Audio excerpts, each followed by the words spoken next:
Hi friends, it's Carly Moore with RE/MAX. I wanted to chat today briefly about the land transfer tax because it's been talked about a little bit in the news lately.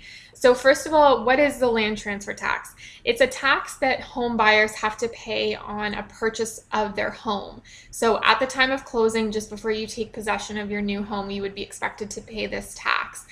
And if you're buying in Toronto, you would also be expected to pay a Toronto land transfer tax. So when you're buying a home in Ontario, you pay the provincial land transfer tax, but then you also pay a Toronto land transfer tax on top of that if you're buying in Toronto.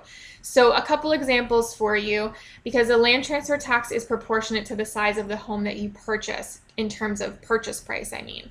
So if you're looking at buying a $200,000 purchase price of a home, you would be paying the provincial land transfer tax of $1,725.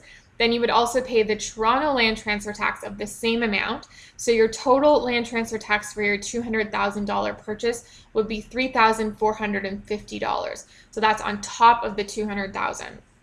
If you're looking at buying an $800,000 purchase, your provincial land transfer tax would be $12,475, and then your Toronto land transfer tax would be $11,725. So altogether, you'd be paying just shy of $25,000 on top of the $800,000 purchase of the home.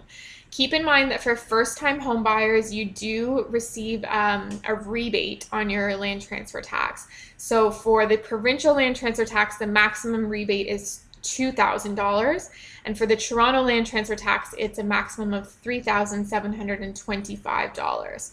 And that's for first-time home buyers only. There are some regulations and stipulations around that. So if you are thinking of utilizing this first-time home buyer credit, please pick the brain of a real estate agent to see if that you'd be eligible. There is talk in the news lately, and I guess for the past couple of months, about whether the Toronto land transfer tax will ever be eliminated.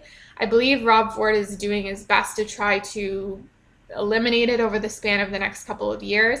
I'm pretty skeptical as to whether it will actually be eliminated, because I think I read in the newspaper this morning that it's bringing the Toronto government something like $335 million in 2012 alone. So something that's bringing in that much money, I would be surprised if they eliminated it, but it would be really nice if they did. So anyways, feel free to call me or email me if you have any questions. If you're anticipating buying a home in the near future and you'd be curious to know what the land transfer tax on that home purchase price would be, feel free to let me know, and I'd be happy to run the numbers for you guys. Talk to you soon. Bye.